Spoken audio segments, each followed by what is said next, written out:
Nah, saya minta kalian tetap menjaga lingkungan kelas kita ya. Jadi kelas kalian sendiri itu juga kalian anggap rumah kalian sendiri. Jadi bagaimanapun kondisinya kalian harus peduli.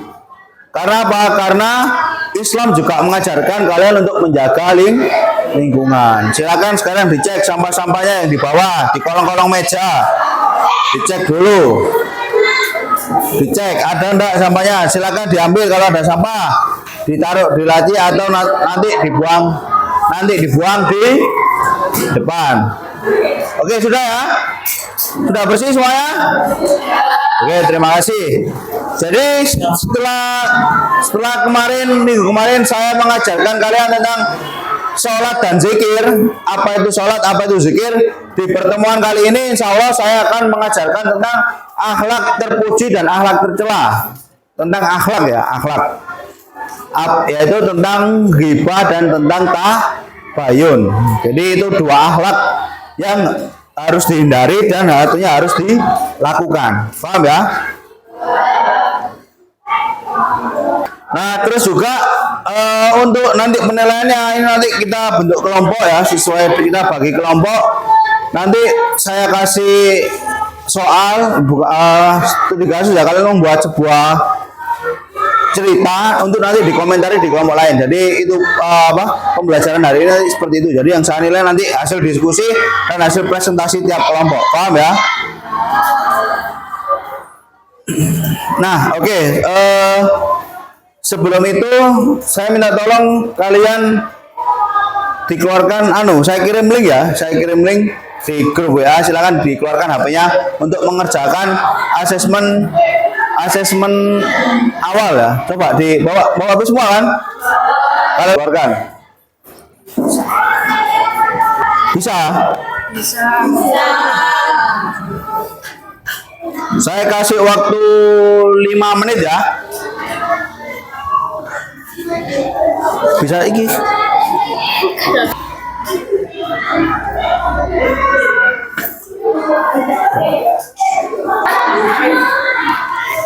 Sudah.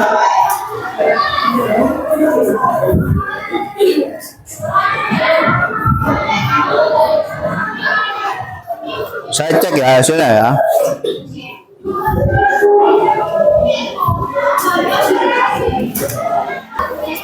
Sudah selesai semua? Sudah. Oke, terima kasih. Tepuk tangan untuk kita semua. Kalau sudah selesai, minta tolong HP-nya ditaruh kembali, ditaruh sebelahnya atau diamankan ya, jangan sampai rusak atau hilang. Nah, anak-anak, oke, saya lanjutkan kembali ya. Setelah kalian mengerjakan asesmen diagnosis, asesmen awal ya, selanjutnya saya mau tanya dulu pada kalian, kira-kira ada yang pernah rasan-rasan enggak? Ada yang pernah rasan-rasan? Ngerasani apa? Ngerasani ya mesti ayo orang masa ngerasani binatang. Iku rek drone monyet iku kakek ini tidak mungkin lah ngerasani orang ya. Kenapa kok rasan-rasan? Karena dirasani balik. Kadang ada rasa iri dan ada rasa dengki, sehingga kita ingin rasan-rasan gitu ya. Kira-kira rasan-rasan itu baik enggak sih? Nah, tapi kenapa kok banyak orang melakukan gitu? Bahkan sampai membuat akun Instagram yang namanya misalkan Lambe Tura. Nah, itu kira-kira baik enggak menurut kalian? Tidak. Nah, oke, untuk pertemuan kali ini saya akan menjelaskan tentang menghindari ghibah dan melakukan tabayun. Sebelum kita mulai, saya minta tolong kalian berkelompok ya. Silakan berkelompok, satu kelompok 4 orang sesuai bangkunya aja ya. Silakan berdiri berkelompok. Apa tetap seperti aja? Ya, silakan berdiri. Satu kelompok 4 orang. Ya, silakan bergabung. Ayo berdiri yang lainnya.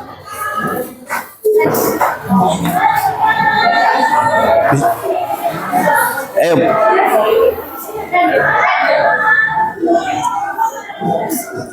Udah gini kursinya ini pakai ini cukup. Oke, sudah ya. Ini berkelompok. Ini kelompok 1, kelompok 2, kelompok 3, kelompok 4, kelompok 5 dan kelompok 6. Nah, setelah itu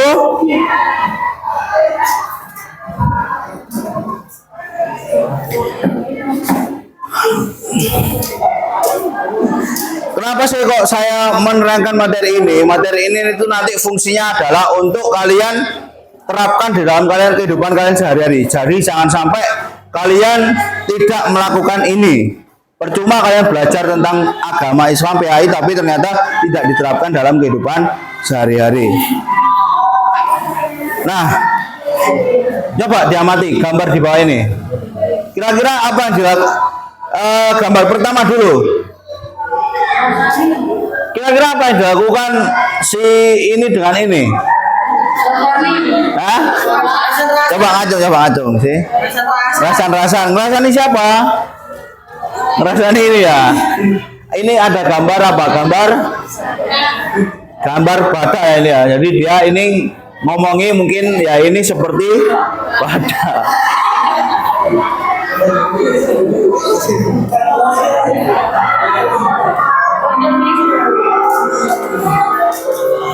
Terus ini anak tahu gak si Bella itu anaknya suka banget bergibah. Masa iya?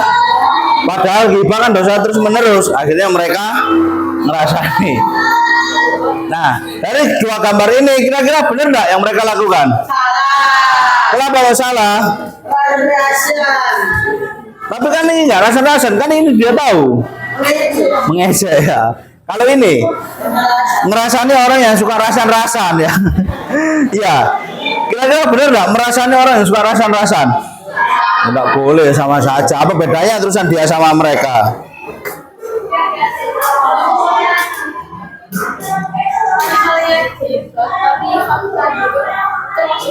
Nah nanti saya bahas ada kok nanti di berikutnya ya. Kira-kira kalau kita ghibah tapi fakta itu gimana? Oke. Nah ini ya tujuan pembelajaran kali ini adalah seperti ini.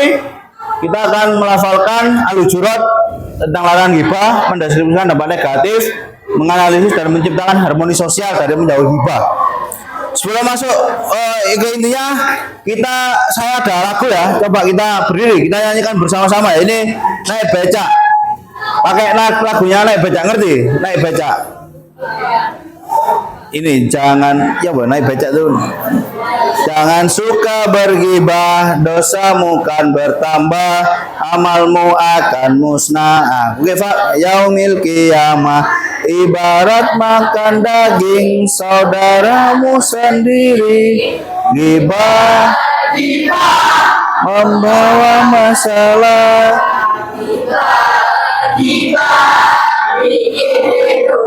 Oke, sambil berdiri ayo kita nyanyikan bersama-sama. Ayo, yang agak keras ya suaranya ya, agak keras ya. 1, 2, 3. Jangan suka bergibah, dosamu kan bertambah, amalmu akan musnah ila yaumil qiyamah. Ibarat makan daging saudaramu sendiri. Gibah membawa masalah. Gibah bikin hidup. Oke, tepuk tangan untuk kita semua. Nah, jadi gibah itu akan membawa masalah dan membuat hidup semakin susah. Apa sih sebenarnya gibah itu? Apa sih gibah itu kira-kira? Nah ini ya, gibah adalah membicarakan kejelekan dan aib seseorang, sementara sosok bersangkutan tidak berada di tempat tersebut. Apabila dia tahu dia tidak menyukainya. Jadi kalau kita ngomong merasanya misalkan si A si B ngobrol membicarakan kejelekannya si C dan si C nya ini tidak tahu. Nah, itu termasuk gibah. Paham ya? Terus mana misalnya yang si C tahu, ya kalau misalkan kamu mau membicarakan kejelekannya C, ya kamu langsung sampaikan ke si C secara baik atau terang-terangan, jangan malah ngomong di belakang. Itu namanya gibah. Nah ini ya, dalil tentang larangan berghibah terdapat dalam Quran surat Al-Hujurat ayat 12. Ayo coba dibaca bersama-sama. Kelihatan jelas kan? Ayo coba dibaca bersama-sama.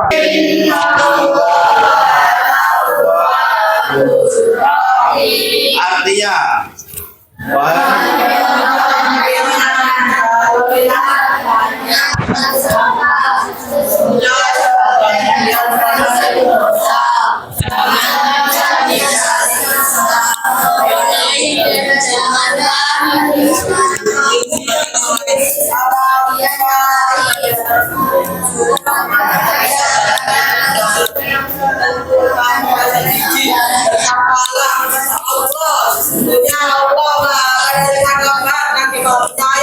nah itu ya, jadi kalau kalian melakukan ghibah itu sama saja dengan memakan daging saudaranya sendiri. Mau nggak kalian makan daging saudaranya sendiri? Loh. Ini ya dalil larangan ghibah. Apa sih sebenarnya dampak negatif yang terjadi kalau kalian melakukan ghibah? Nah ini yang pertama, merusak agama. Jelas, kok bisa merusak agama? Karena agama jelas melarang kita untuk berghibah. Sehingga apa? Sehingga kalau kalian melaksanakan ghibah berarti kalian melarang ajaran Allah. Kalian melakukan apa yang Allah larang. Yang kedua, menyebabkan penyakit hati. Loro hati ya, loro hati, bukan judul film ya ini ya. Kalau kalian menggibahi seseorang, dia akan sakit hati tentunya. Ketika dia tahu ternyata temannya itu busuk ya, di depan kelihatan bagus, ternyata di belakang ngerasani, otomatis dia akan kecewa dan sakit hati. Sehingga apa? Sehingga pertemanan kalian akan semakin lengang. Padahal Allah jelas melarang kita untuk memutus tali silaturahmi. Yang ketiga, menghilangkan pahala.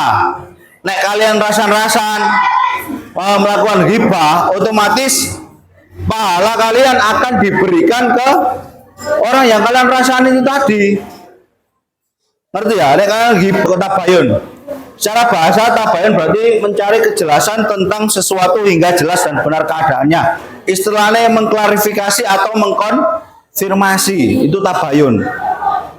Secara istilah tabayun berarti proses yang dilakukan untuk meneliti atau menyeleksi berita dengan sikap tidak tergesa-gesa, memutuskan sehingga permasalahan menjadi jelas dan benar.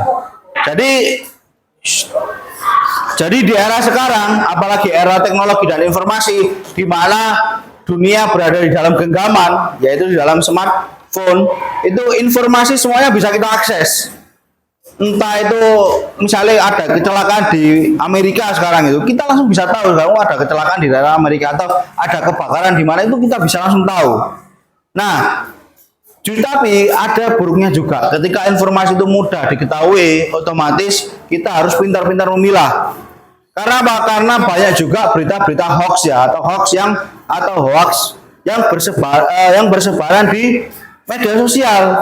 Makanya ketika kalian melihat sebuah berita, melihat sebuah kasus, jangan hanya melihat dari satu sisi, tapi diklarifikasi juga. Oh ini ternyata beneran, oh ternyata ini beritanya palsu, oh ternyata ini hanya untuk menggiring opini. Paham ya? Terkadang kita tuh latah ya, ngerti latah? Dididik di-share, dididik FOMO, dididik ngene. Jadi dikit-dikit mengikuti tren, dididik ada berita belum jelas, beritanya langsung di-share. Misalnya hari ini kecelakaan, belum apa-apa di-share, ternyata ruame lah, ternyata hari gak kecelakaan lah ngombe kopi. Nah itu kan akhirnya beritanya ngawur ya. Nah itu makanya Islam menyuruh kita untuk tabayun. Supaya apa? Supaya tidak ada hoax atau berita bohong. Nah ini ya, dalil anjuran melaksanakan tabayun dalam Quran surat Al-Hujurat ayat 6. Nah ini ya ayyuhalladzina amanu, wahai orang yang beriman, jika seorang fasik datang kepadamu membawa berita penting, maka telitilah kebenarannya agar kamu tidak mencelakakan suatu kaum karena ketidaktahuanmu yang berakibat kamu menyesali perbuatanmu itu. Jadi Allah juga menjelaskan di dalam ayat ini bahwasanya kalau kita ada berita mendapatkan sesuatu ya, kita harus mengkonfirmasi dulu, mengklarifikasi dulu dari mana ini beritanya, dari mana ini sumbernya, apakah ini memang orang ini benar-benar bisa dipercaya atau tidak, gitu loh. Dan kalau bisa misalkan ada kecelakaan, ada share-share info kecelakaan, ternyata di dekat rumah kalian, nah, kan bisa mengklarifikasi langsung dengan datang ke tempat tersebut. Ternyata setelah dilihat ternyata oh memang ada kecelakaan beneran, nah itu kan berarti tidak masalah, paham ya? Nah, apakah informasi itu sudah benar atau tidak? Yang nge-share itu siapa? Orangnya itu bagaimana? Itu yang paling penting. Yang kedua, pastikan isi informasi berisi kebenaran. Yang ketiga, pastikan tempat dan waktu informasi yang diperoleh adalah benar. Karena kadang itu ada berita, misalnya beritanya di Irak, di share-nya telah ditemukan seperti ini di daerah Gondang atau gimana, itu tak boleh. Paham ya? Pada informasi di media sosial ya. Yang pertama, hati-hati pada judul provokatif. Judul clickbait itu kan banyak sekali ya. Misalkan telah ditemukan apa padahal isinya bukan apa-apa, itu harus diklarifikasi. Nah ini ya, cukup cabai yang pedas lisanmu jangan. Tidaklah manusia tersungkur di neraka di atas wajah mereka atau di atas hidung mereka, melainkan dengan sebab lisan mereka. Makanya ada istilah juga, mulutmu adalah harimaumu. Mulutmu adalah harimau. Kenapa kok bisa mulut jadi harimau? Karena dengan mulut ini, lidahmu itu bisa ngomong yang menyakiti orang lain. Saya minta tolong setiap kelompok ya, setiap kelompok tadi ya 1, 2, 3, 4, 5, 6. Sekarang segini, saya minta pada kalian kira-kira coba didiskusikan dengan kelompok ya. Apa perbedaan ghibah dengan kritik? Coba didiskusikan dengan kelompok lain. Apa yang dimaksud dengan ghibah? Apa perbedaan ghibah dengan kritik? Pernah baca kritikan ya, ada tulisan kritik dan saran ke nomor ini gitu. Nah, kira-kira apa bedanya ghibah dan kritik? Apa perbedaan ghibah dan kritik? Hah? Gimana? Ya. Ya betul. Kalau ghibah? Ya betul. Jadi pada dasarnya ghibah dan kritik ini dua hal yang berbeda ya. Seperti kata siapa tadi? Silvi ya. Seperti kata Silvi, boleh kritik itu disampaikan langsung di depan orangnya. Supaya apa? Supaya orangnya itu tadi menjadi lebih baik. Jadi misalkan Teh Jojo, awakmu iki nek garap tugas tulisannya aja elek lah. Diapii supaya apa? Supaya yang menilai nanti juga lebih seneng. Atau misalkan Jo, awakmu nek ngomong jangan kasar. Supaya yang mendengarkan tidak sakit hati, misalkan itu contoh. Tapi misalnya Silvi ngomong ambek siapa? Selin misalnya, Lin itu loh, Tejo itu loh, nek ngomong melek itu cangkeme misalnya, misalkan, nah itu berarti termasuk ghibah. Karena apa? Karena Tejonya tidak tahu. Tapi kalau dia ngomong langsung ke Tejo, memberikan kritik dan saran supaya Tejo semakin lebih baik, itu disebut dengan kritik. Contohnya apa ya? Contohnya di medsos kan sekarang banyak konten-konten review ya, konten-konten review, ngerti? Misalkan dia habis beli barang apa atau habis makan apa, itu kan di review. Oh ternyata makanya seperti itu. Nah itu review itu termasuk ghibah apa enggak kira-kira? Bukan. Karena apa? Karena itu termasuk kritik untuk membangun supaya tokonya atau makanannya yang jual tadi semakin lebih baik. Paham ya? Oke, sekarang saya minta setiap kelompok sekarang ya, setiap kelompok membuat dua contoh tentang tabayun dan ghibah ya, dua contoh kisah ya, tentang tabayun dan ghibah. Setiap kelompok nanti setelah dibuat satu kelompok satu aja, satu kelompok satu, yang nulis satu aja, yang dikerjakan satu aja. Nanti setelah membuat contohnya, minta tolong dibacakan di situ aja berdiri, yang kelompok lainnya menanggapi. Paham? Oke, silakan dibentuk contohnya. Saya kasih waktu 5 menit ya. Oke, dibuat contohnya masing-masing satu aja, satu ghibah, satu tabayun ya. Contoh kisah. Sudah? Ya. Nanti satu kelompok satu aja, satu ghibah, satu tabayun.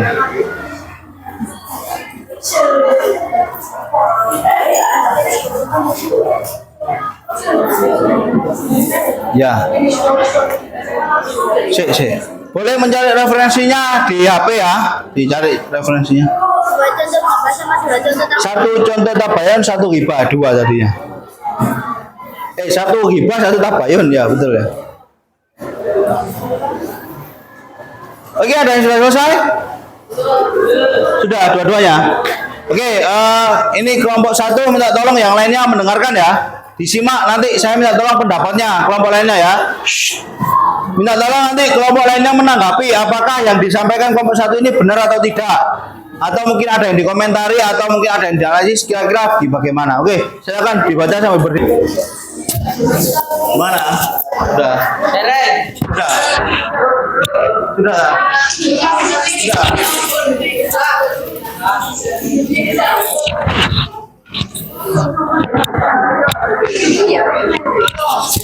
Ya, sudah, ayo, silakan berdiri.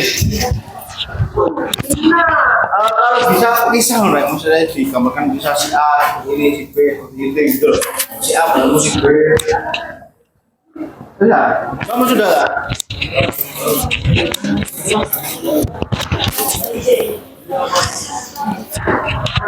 Silakan beri kelompok 3 dibacakan. Kelihatan enggak di kamera ini kelompok 3? Kelihatan enggak? Coba diiringkan di sini. Silakan beri.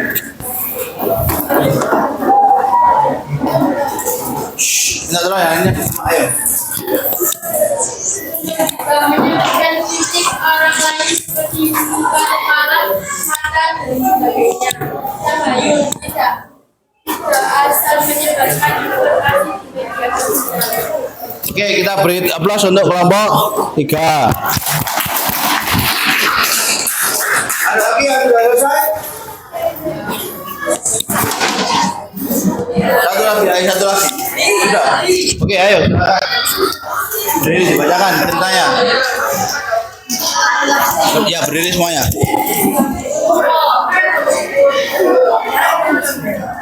Itu tabayun menyebarkannya uang apa yang membeli barang atau menjalankan dasar Oke, kita beri aplaus untuk kelompok ini. Oke, silakan. Ya. cacing berfisik pada semua juga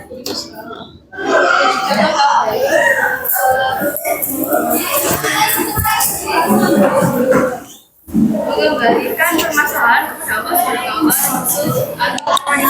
Ya, oke, kita coba beri aplaus untuk kelompok biru ini. Ya, oke, kita beri aplaus. Oke, terima kasih anak-anak. Jadi kalian sudah Oke, terima kasih anak-anak. Kalian sudah paham ya apa itu perbedaan tabayun dan apa itu ghibah, bagaimana cara melaksanakannya, pengertiannya bagaimana, dan bagaimana cara menghindari ghibah. Setelah saya jelaskan apa itu pengertian, manfaat, dan bagaimana kalian membuat contohnya, sekarang minta tolong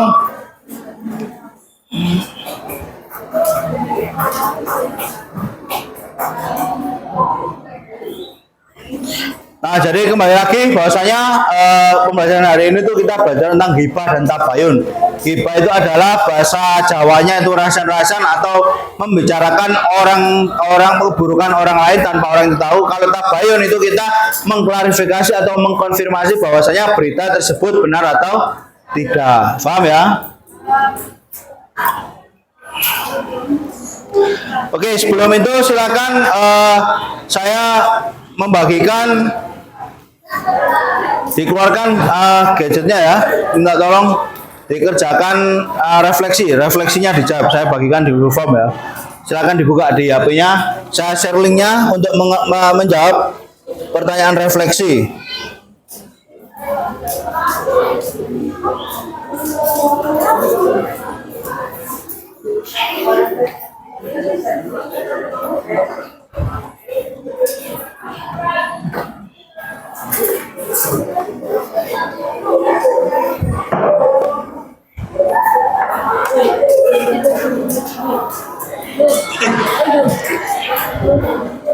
Oke, sudah bisa dibuka ya linknya ya.